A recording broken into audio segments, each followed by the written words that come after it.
Our two pulse bicycles are a great core exercise, focusing on not only those abdominals but also those obliques because of that rotation involved in this exercise.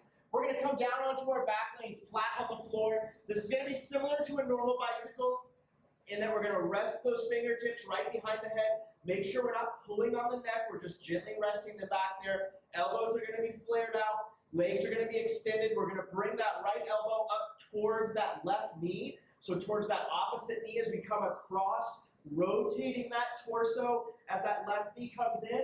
We're then going to extend out about halfway. And then we're going to go back in again towards that same knee.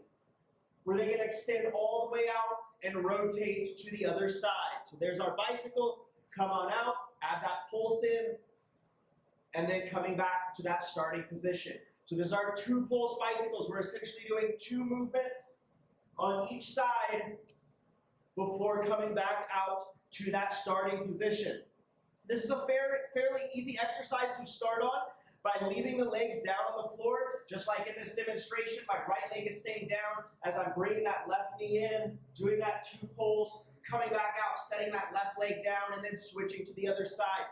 If you want to make this a little tougher, you can lift those legs up off the ground and keep them elevated off the ground throughout this entire movement. So what that'll look like is coming up like this, two pulls, extend out, switch sides. You can notice how I'm not setting those feet down on the floor. So that's going to make it quite a bit more difficult. So once you get comfortable with that normal two pulse, setting those legs down on the floor, and you want a little bit more of a challenge for that, you can try to keep those legs elevated. Biggest mistakes I see made on this one.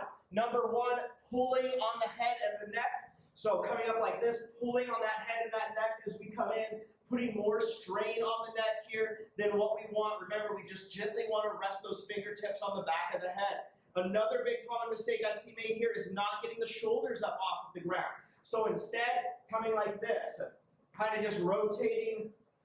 My right shoulder's coming up, but my left one's staying down. I'm not going to be engaging my obliques to that same degree on this one. So make sure that we're getting those shoulders up off of the ground. And the last big thing to remember here is we are rotating that torso. We're not just moving the elbows. We're not just coming up like this and coming across with the elbow, bending it like this. We're actually rotating that torso to where we're looking over to that left side as that right knee comes to the left knee.